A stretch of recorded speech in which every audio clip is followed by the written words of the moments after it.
성도 여러분, 저는 하나님이 참 좋습니다. 그분은 제가 어디에 있든 어디를 가든 항상 함께 하셨거든요. 저의 긴 인생 속에서도 저를 떠나신 적이 없습니다. 그 하나님이 오늘도 이 자리에 우리와 함께 하시는 줄로 믿습니다.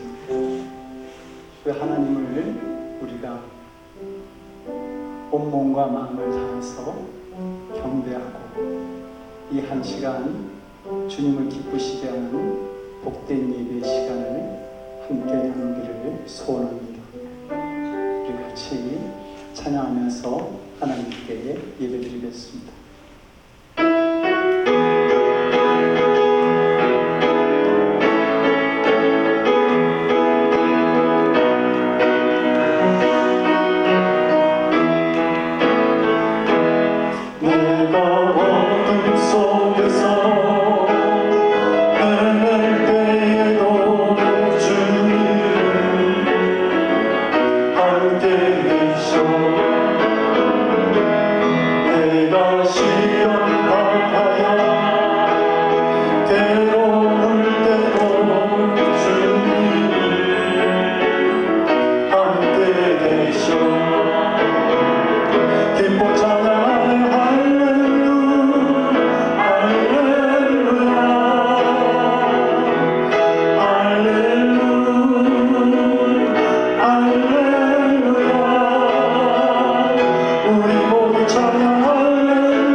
진정서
이제 우리 다 같이 일어나셔서 인내송 찬양하시겠습니다.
사도신경으로 신앙 고백합니다. 전능하사 천지를 만드신 하나님 아버지를 내가 믿사오며 그의 아들 우리 주 예수 그리스도를 믿사오니 이는 성령으로 잉태하사 동정녀 마리아에게 나시고 본토 빌라도에게 고난을 받으사 십자가에 못 박혀 죽으시고 장사한 지 4일 만에 죽은 자 가운데서 다시 살아나시며 하늘로서 전능하신 하나님 우편에 앉아 계시다가 저로서 산 자와 죽은 자를 심판하러 오시리라. 성령을 믿사오며 거룩한 공예와 성도가 서로 교통하는 것과 죄를 사하여 주시는 것과 몸이 다시 사는 것과 영원히 사는 것을 믿사옵나이다. 아멘. 36장 찬송합니다.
우리 마음을 앞에서 함께 기도하시겠습니다. 우리를 바라보실 때 언제나 기쁨을 이기지 못하신다고 말씀하신 하나님, 저희를 그토록 소중히 여기셔서 독생자 예수 그리스도를 희생제물로 내어주시고 구원의 길을 우리에게 허락하시며 하나님의 존귀한 자녀로 삼아주심을 진정 감사드립니다.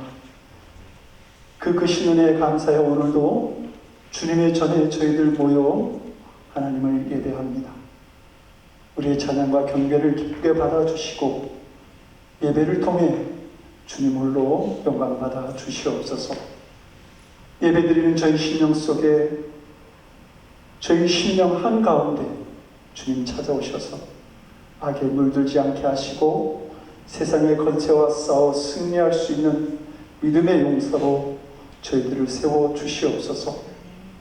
하나님의 사랑을 알고 예수 그리스도의 놀라운 은총을 묵상하며 주님께서 원하시는 선한 삶을 살아보고자 하는 저희들을 주님 축복해 주시옵소서. 하늘의 신령한 것으로 우리의 영혼을 채우시고 이 땅의 기름진 것으로 우리의 삶을 풍성하게 하셔서 마르지 않는 은총을 저희들이 누리게 하여 주시옵소서. 그리고 저희 모두 받은 은혜를 믿음으로 보답하며 하나님께 기쁨이 되는 삶을 살아가게 하여 주시옵소서. 우리의 삶을 인도하시는 하나님, 벌써 2025년 11월의 첫 주를 맞이합니다. 우리의 연수가 70이요 강건하면 80이라도 신속히 가니 우리가 날아갑니다 하신 말씀처럼 빠르게 흘러가는 시간 속에서 겉사람은 새할지라도 속사람은 날마다 새로워지는 믿음을 우리에게 허락해 주시옵소서. 하루하루가 새로워지고 한 해가 은혜로우며 우리의 생애 전체가 소망 중에 하늘의 기쁨을 누리는 삶이 되게 하여 주시옵소서. 늘 푸른 교회를 사랑하시는 주님, 이 교회를 주님의 강한 손으로 붙드셔서 맡겨주신 사명을 끝까지 충성되이 감당하는 교회 되게 하여 주시옵소서. 성도들이 서로 사랑하며 위로하고 겸손과 섬김으로 하나님의 나라를 세워가게 하여 주시옵소서. 우리 모두 주님을 사랑하되 더욱더 사랑하는 믿음으로 자라게 하여 주시옵소서. 주님, 이 세상은 하나님의 사랑과 평화를 잃어버리고 전쟁과 충으로 신음하고 있습니다.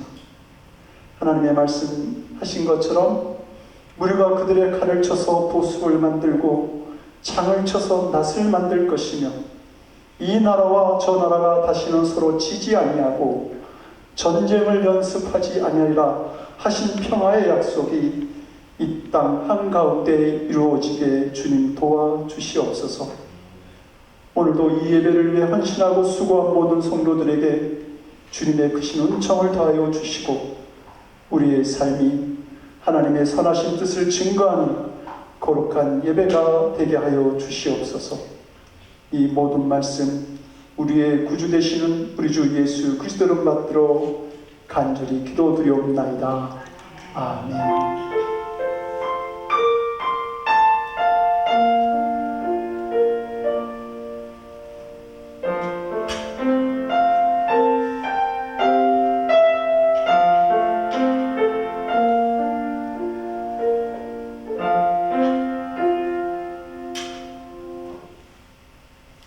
우리에게 주시는 하나님의 말씀은 시편 43편 1절에서 5절까지의 말씀입니다.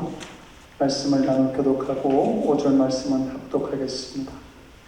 하나님이여 나를 판단하시되 경건하지 아니한 나라에 대하여 내 성소를 변호하시며 간사하고 불의한 자에게서 나를 건지소서. 주는 나의 힘이 되시는 하나님의 시간을 어찌하여 나를 버리셨나이까. 내가 어찌하여 원수의 억압으로 말하나 스스로의 부르나이까. 주의 빛과 주의 진리를 보내시어 나를 인도하시고 주의 거룩한 산과 주께서 계시는 곳에 이르게 하소서.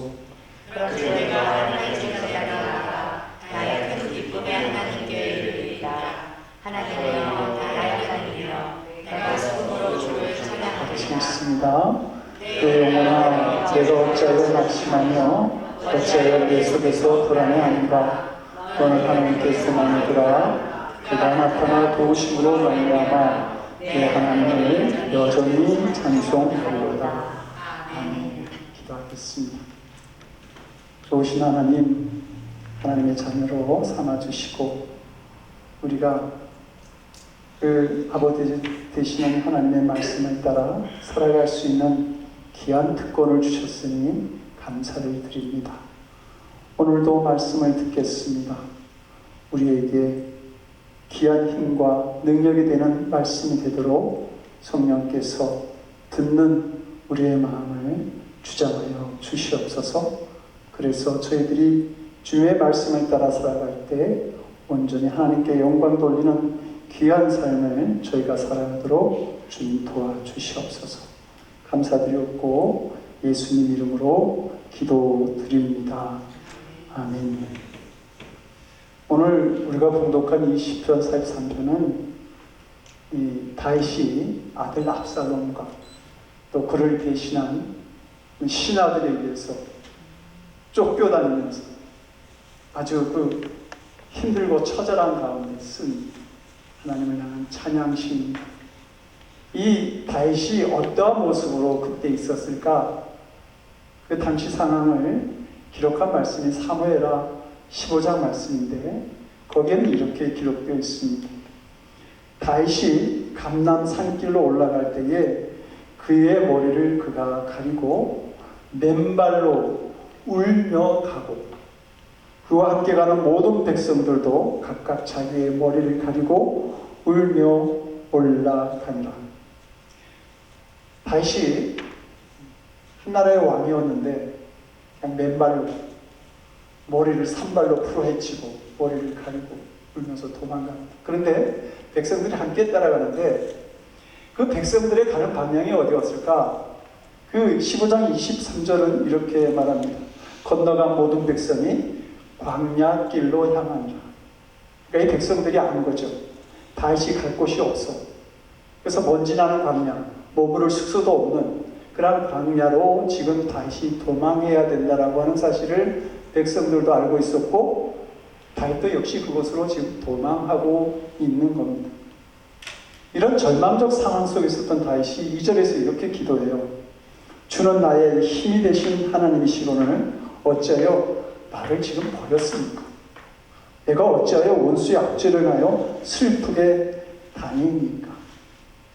이 환난 중에 지금 머리는 산발하고 머리를 가리면서 맨발로 울며 도망하는 이 다윗이 하나님께 이렇게 호소하고 있는 겁니다. 왜 지금까지 나의 힘이 되셨던 하나님이 어찌하여 나를 버리셨고 왜 내가 원수들의 악죄로 인해서 이렇게 힘든 시간을 슬프게 도망 다녀야 합니까? 지금 이 이야기를 하고 있는 겁니다.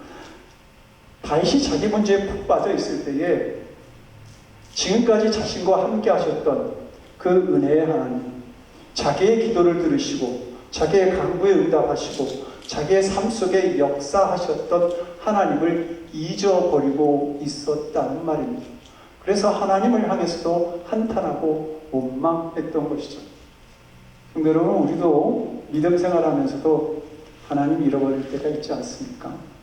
첫째는 너무 잘 될 때, 모든 일이 순조롭게 풀리면 하나님을 잃어버릴 때가 있습니다. 다윗이 그의 삶 속에서 크게 범한 범죄가 있는데 바로 우리아의 아내를 간음하고 그 우리아를 전쟁에서 죽게 한 죄입니다. 근데 이때 상황을 보면 이스라엘이 암몬이라고 하는 나라와 전쟁을 벌이고 있었어요. 그런데 그때 다윗은 어디 있었느냐? 자신의 성에서 한가로이 성을 거닐고 있는 그런 아주 편안한 그런 생활을 할 수 있었다고 하는 것이죠. 지금 전쟁 중에 있는데, 나라는 전쟁 중에 있는데 다윗이 한가로이 자신의 성벽을 거닐었다라고 하는 것은 그의 나라가 굉장히 강하였고 견고하였다라고 하는 말입니다. 어느 누구도 다윗을 건드릴 수 없는 강한 권세가 있었고, 그리고 그 부하들은 목숨을 다해서 다윗에게 충성하는 권력을 지금 다윗은 가지고 있었다는 것이죠. 결코 흔들리지 않는 그의 강한 나라를 가지고 있을 때에 그는 바로 세상 유혹에 넘어간 것입니다. 우리아의 아내 바세바를 취하고 그의 충성스러운 장수 우리아를 전쟁에서 죽이는 살인죄를 범한 것이죠. 편안한 삶이, 안락한 삶이, 강고한 삶이 하나님을 잃어버리게 만들었고 시험에 빠지게 만들었다고 하는 겁니다. 신명기 8장을 보게 되면 하나님께서 이스라엘 백성들을 이제 가나안 땅으로 인도하시는데요. 그 가나안 땅은 젖과 꿀이 흐르는 땅이라고 말하잖아요. 그런데 하나님께서 좀 두려워하시고 편치 않는 그런 마음을 갖고 계심을 이 신명기 8장에서 얘기를 하고 계세요. 12절과 13절, 14절 사이를 보게 되면 이렇게 경고합니다. 내가 먹어서 배불리고 아름다운 집을 짓고 거하게 되며, 괜찮죠? 배불리고 아름다운 집을 짓고 또 내 우양이 번성하고 내 임금이 중식되며 내 소유가 다 풍부하게 될 때에, 하나님 그렇게 두렵건대, 하나님이 두렵다고 말씀하세요. 두렵건대 내 마음이 교만하여 내 하나님 여호와를 잊어버릴까 하노라.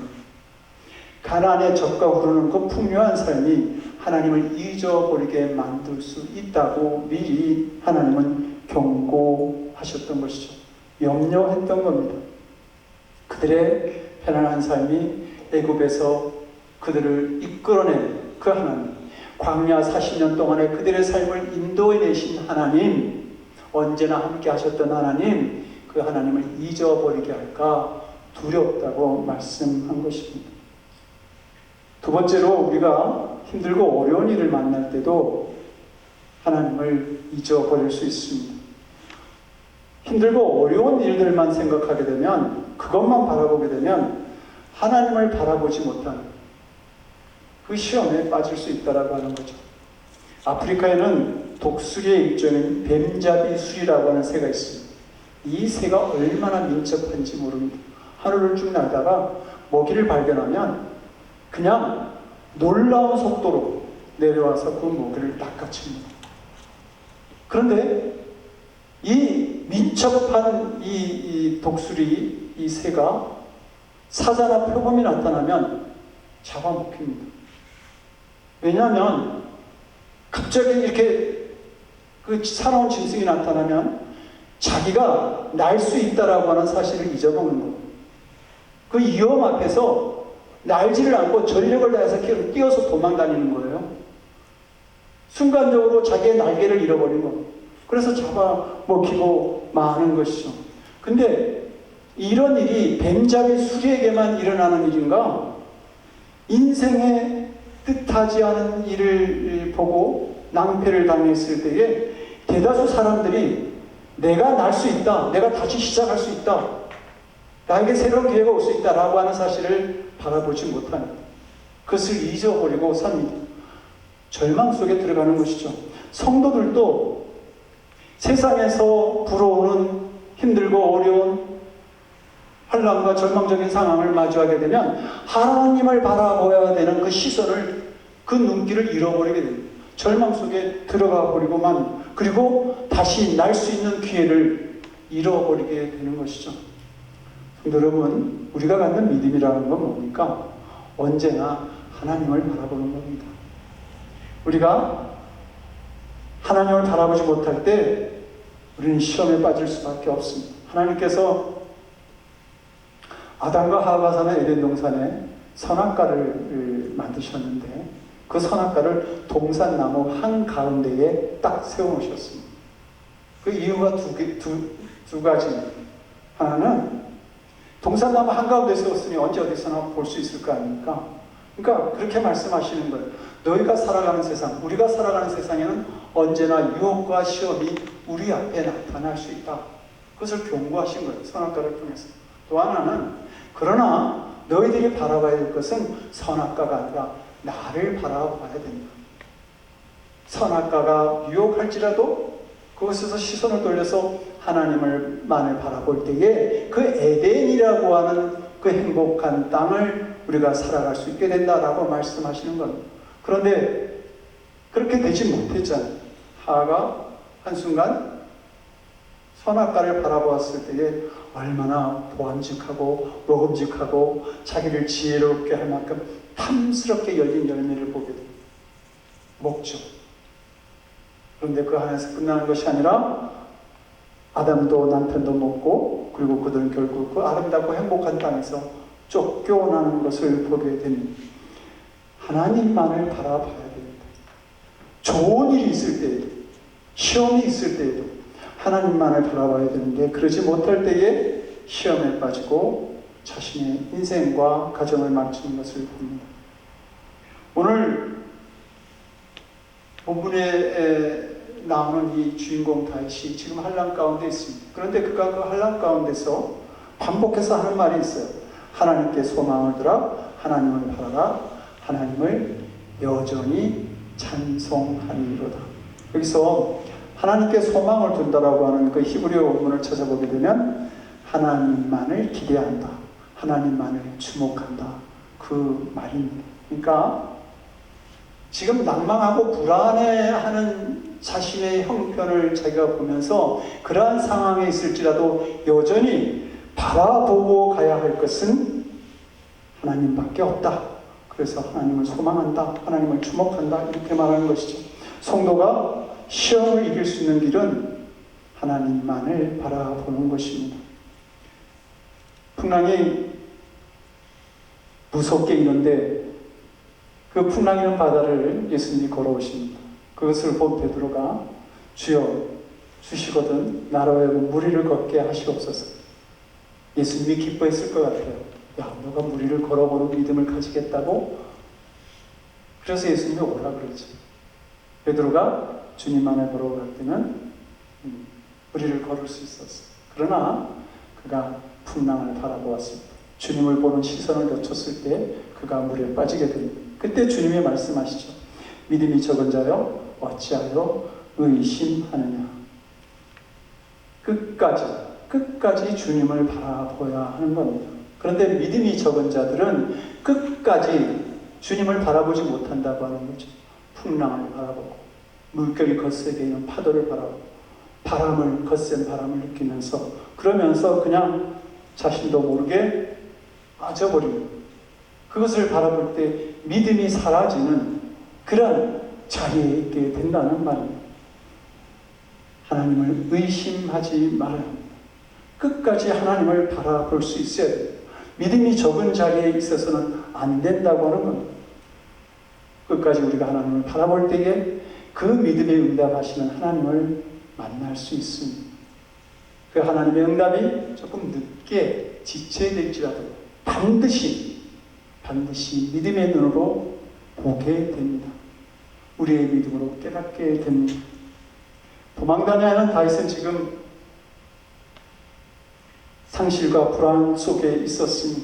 갑작스럽게 모든 것을 다 잃어버렸잖아요. 왕권을 잃어버리고 성을 잃어버리고 신하들을 잃어버리고 그런 상황 속에서, 그런 그 상황에서 찾아온 마음은 어둠과 혼돈이었어요. 어디로 가야 되지? 뭘 해야 되지? 그래서 이 다윗이 오늘 시편에서 간구하기를 주의 빛과 주의 진리를 보내셔서 나를 인도해 주십시오.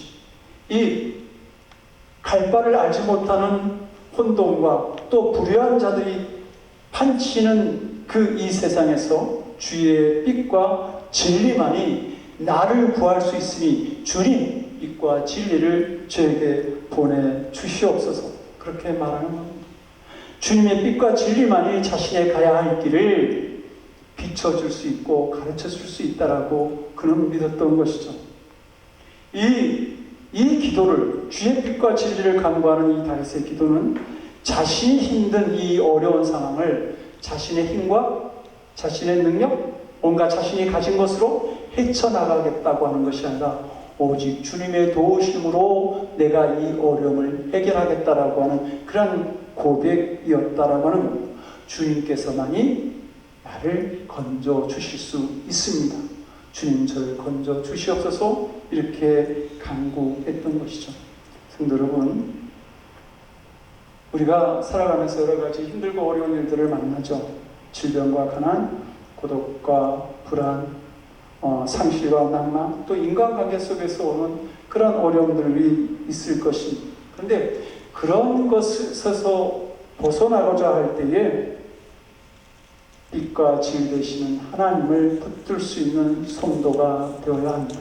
나의 지혜, 나의 가진 것, 나의 힘이 아니라 빛과 진리가 되시는 그 하나님을 붙잡을 수 있어야 된다라고 하는 것. 사람과의 관계 속에서 상처를 받을 수 있겠죠. 그러나 그 속에서 원망이 아니라 빛과 진리로 나에게 오실 수 있는 그 하나님을 붙들어야 된다고 하는 겁니다. 빛과 진리 안에서 나에게 주시는 지혜와 나에게 주시는 길을 발견할 수 있는 자가 진정 하나님을 바라보는 성도의 자세라 할 수 있을 것입니다. 우리가 이런 기도를 하나님께 드리게 되면 하나님을 바라보면서 이런 기도를 드릴 때에 하나님은 예수 그리스도를 통해서 우리의 기도에 바로 응답해 주십니다.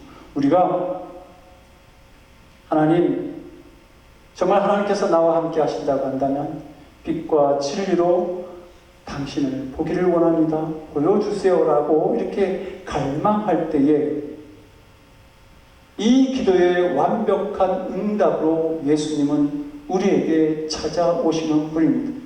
그래서 예수님은 요한복음 8장 12절에서 나는 세상의 빛이다. 나는 세상의 빛이다. 나를 따르는 자는 어둠에 다니지 아니하고 생명의 빛을 얻으리라. 예수님은 우리의 빛이 되셔서 우리가 가야 할 바를 알지 못할 때에 그 혼돈 속에서 빛을 비추시고 우리의 가야 될 길을 인도하시고 비추어 주시는 분인 겁니다. 그리고 요한복음 8장 32절에서 예수님은 말씀하시죠. 너희가 진리를 알 텐데 진리를 알게 되면 진리가 너희를 자유롭게 하리라. 예수님은 우리의 진리가 되시는 분입니다. 그 예수님께서 진리가 되시기에 우리의 불안과 두려움, 원망과 증오, 상실과 혼돈 속에 있는 우리에게 자유함과 기쁨을 주시는 분인 것이죠. 그러므로 성도 여러분, 언제나 우리와 함께 하시는 그 주님과 함께 임마누엘 하시는 그 주님과 함께 친밀한 관계 속에서 그 주님의 손을 붙들고 살아갈 수 있는 우리들이 되기를 원합니다. 예수님을 가진 자는 모든 것을 가진 자다라고 하는 명언이 있습니다. 이 땅에 오셔서 나를 위해 그 모든 것을 내어주신 분, 자신이 가진 모든 것을 내어주신 분이 우리 주 예수 그리스도이십니다. 그 예수님을 허락하신 하나님의 사랑에 대해서 성경은 말하지 않습니까? 그 독생자까지 주셨는데 그 무엇을 아끼시겠느냐? 모든 것을 다 너에게 허락하시지 않겠느냐? 로마서에서 분명히 말씀하고 있습니다. 그러므로 우리의 삶에 필요한 것들이 많이 있지만 무엇보다도 더 열심히 사모해야 될 분이 있다고 한다면 우리 주 예수 그리스도이십니다. 예수님만이 우리를 혼돈 속에서, 우리를 절망 속에서 구해줄 수 있는 빛과 진리가 되시기 때문입니다. 성도 여러분, 성도의 결론은 언제나 하나님이어야 합니다. 언제나 하나님이십니다. 다윗은 본문에서 그런즉 이 모든 혼돈과 어려움, 환난 속에 있는 이 상황 속에서 그러한즉 내가 하나님의 제단에 나아가 나의 큰 기쁨에 하나님께 이르리다. 이렇게 말합니다. 환난과 시험 속에 있던 다윗이 재물이나 힘이나 가진 것 그것을 의지하겠다는 것이 아니라 하나님께 이르겠다. 하나님께 나아가겠다. 혼돈 속에서 하나님만을 바라보겠다. 지금 이 이야기를 하는 겁니다. 성도라고 하는 것은 본능적으로 하나님은 해답을 갖고 계신다라고 하는 것을 믿는 사람들입니다. 그 사람들을 성도라고 말하는 것이죠. 그래서 기도하며 응답을 구하는 것입니다. 반드시 응답하시리라 그렇게 믿는 것이죠. 그러므로 시험 가운데 있는 성도가 할 일은 하나님을 바라보고 그 하나님께 간구하는 것입니다. 문제를 만났을 때 빛을 보게 하시고 진리로 깨닫게 하실 것을 믿고 하나님께 간구하는 것이죠.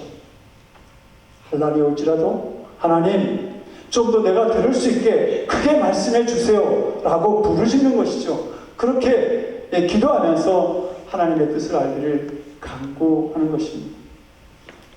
사무엘상 1장을 보게 되면 한나라고 하는 여인이 나옵니다. 이 여인은 불임으로 인해서 자녀를 한 사람도 갖지 못한 그런 한을 가진 여인이었습니다. 그녀의 남편이 엘가나였는데요. 그 엘가나에게는 분인나와 한나라고 하는 두 아내가 있었습니다. 분인나는 자녀를 잘 낳았죠. 근데 한나는 자녀가 없어요. 그러니까 분인나와 한나는 한 남편을 두고 갈등하고 경쟁하고 시기했는데, 그때 이 분인나는 한나를 뭐라 그럴까요? 저주하고 멸시하고 천벌을 받은 여자다. 아이를 낳지 못한 여자다. 이렇게 한 집안에 살면서 그런 저주를 퍼붓고 구박하고 놀렸습니다. 그런데 이 한나가 이 분인나와 싸우지 않습니다. 맞서 싸우지 않습니다. 화풀이를 하지도 않고요. 사무엘상 1장 10절을 보게 되면 이 한나에 대해서 한나가 마음이 괴로워서 여호와께 기도하고 통곡했다라고 말하고 있습니다.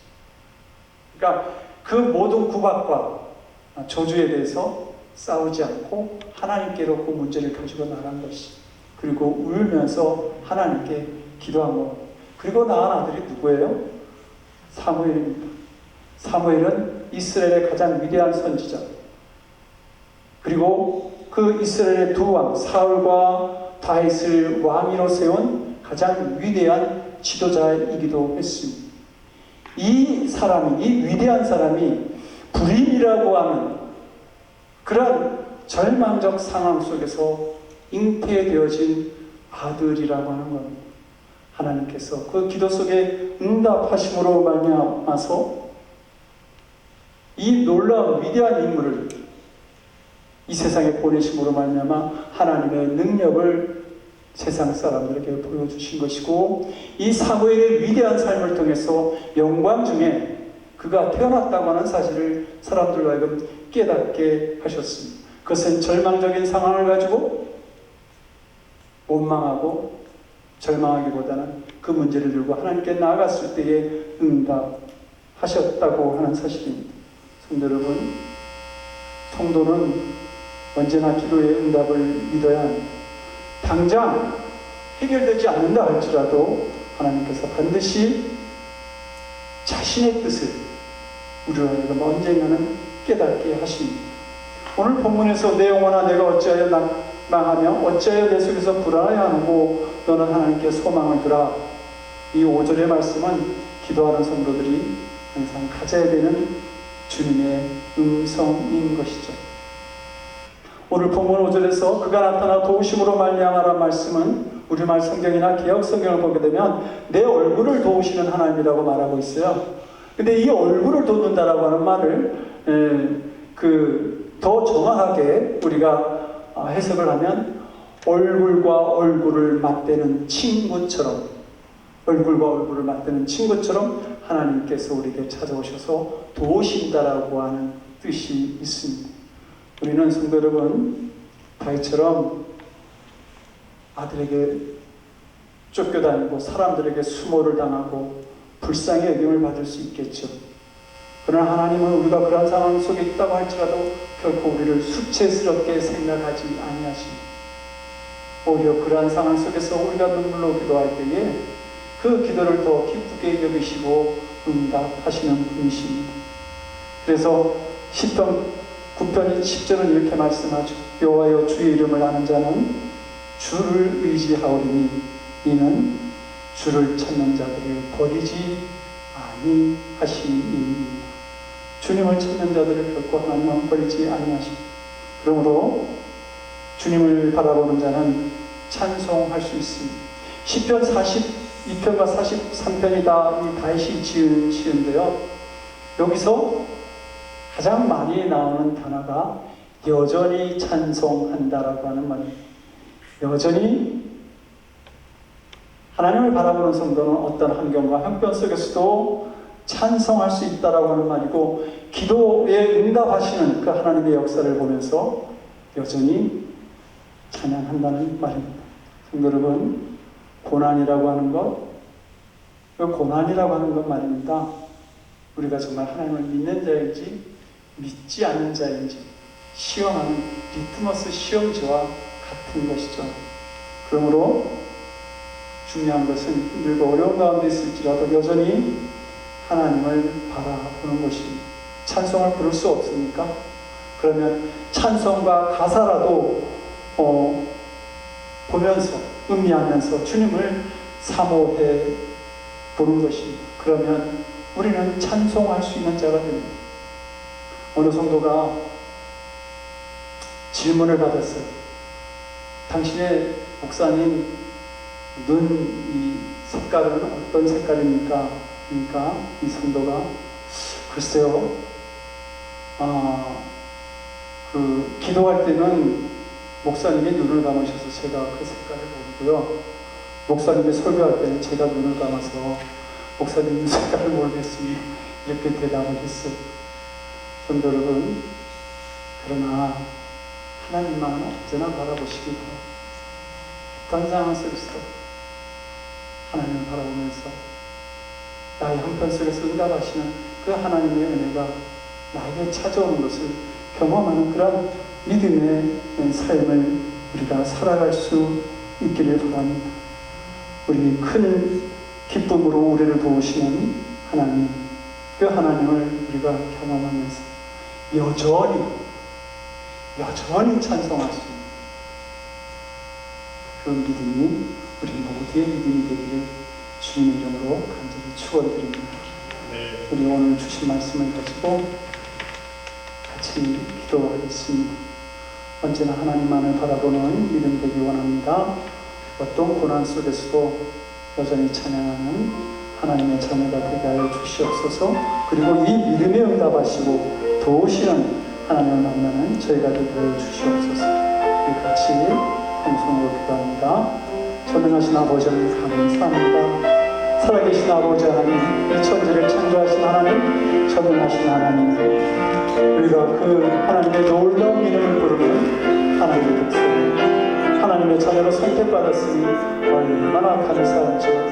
하나님, 우리의 부족한 믿음 속에서 우리가 간구할 때에 아버지 하나님 우리를 아버지 수치스럽거나 부끄럽게 여기지 아니하시고 언제나 기쁨으로 우리에게 찾아오셔서 우리가 드리는 기도를 들으시고 응답하시는 역사를 보여주시니 나의 하나님, 우리의 하나님, 그 응답이 늦게 올지라도 하나님 깨닫게 하시고 언젠가는 더 깊은 믿음의 자리로 우리를 인도하시는 그 하나님의 은혜가 있음을 우리가 알게 됩니다. 아버지 하나님, 약단과 좌절 속에 주저하지 않게 하여 주시옵소서. 하나님 아버지, 더 크게 부르짖고 기도하는 자들이 되게 하시고 빛과 진리로 찾아오시는 우리 주 예수 그리스도를 발견하면서 우리가 아버지 하나며 새로운 삶의 희망, 소망을 가지고 하나님께 영광 돌리는 삶, 그리고 하나님께서 응답하시는 그 놀라운 은총 속에 거할 수 있는 복된 삶을 살아가는 하나님의 자녀들 되게 하여 주시옵소서.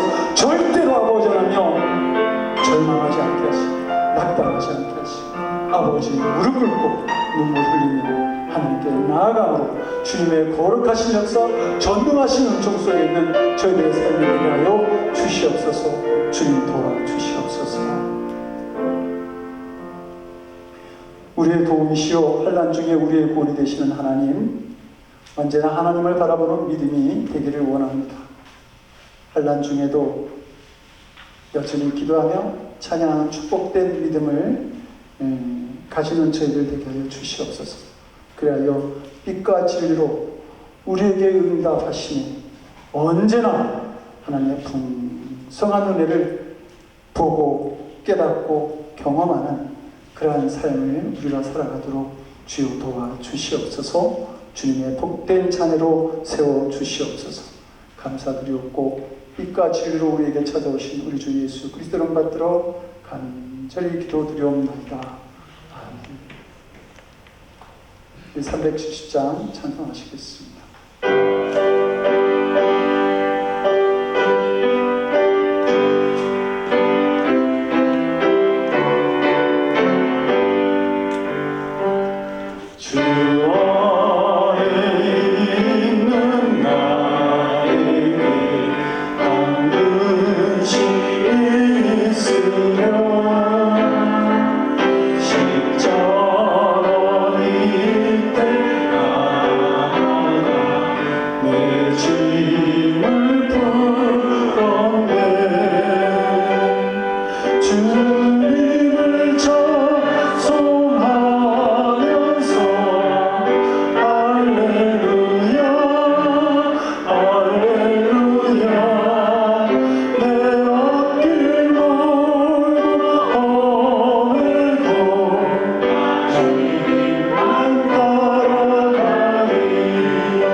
지혜로우신 하나님, 우리의 삶이 다 주께 있습니다.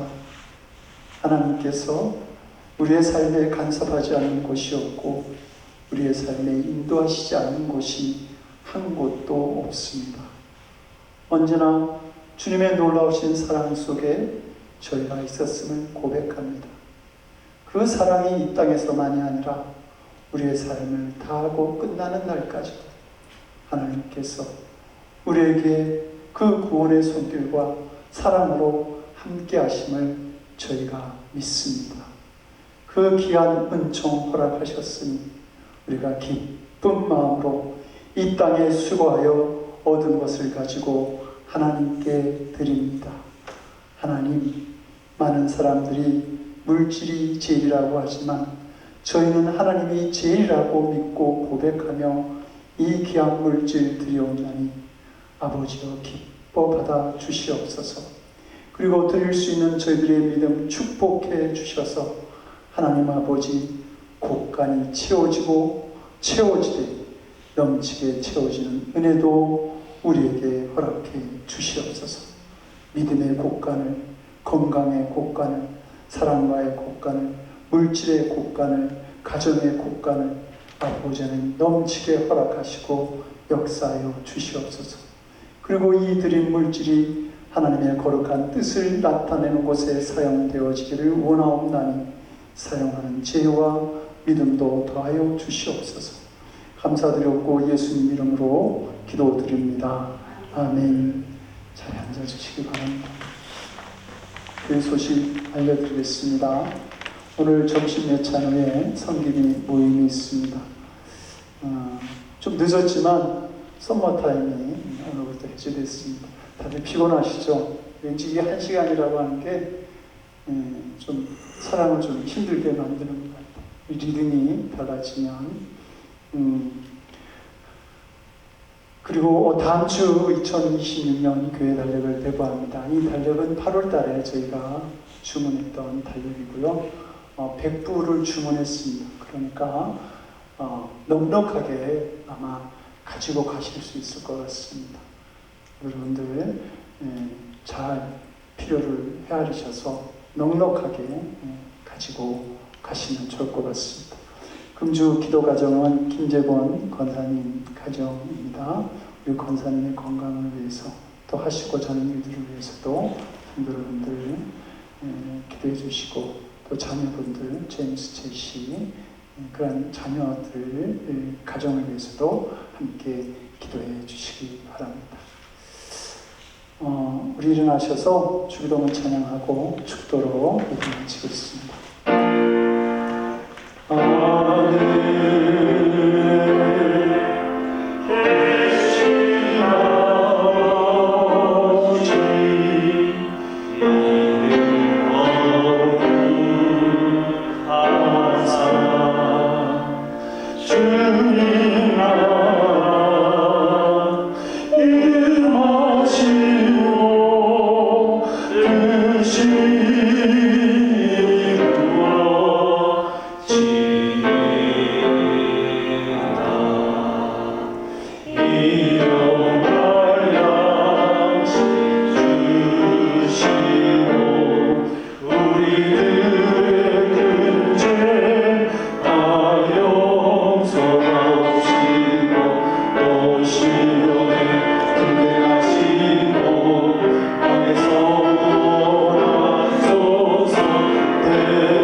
이제는 우리 주 예수 그리스도의 크신 은혜와 아버지 하나님의 극진하신 사랑하심과 성령님의 감화감동 우리 안에 교통하시고 역사하시는 놀라우신 은총이 어떤 형편에 있든지 주님만을 바라보며 기도함으로 여전히 찬송하는 은혜 안에서 살아가기를 원하는 사랑하는 성도들 머리 위에 저들의 삶과 가정과 일터와 드리는 기도 위에 지금으로부터 영원토록 함께 하옵시기를 간절히 축원드리옵나이다.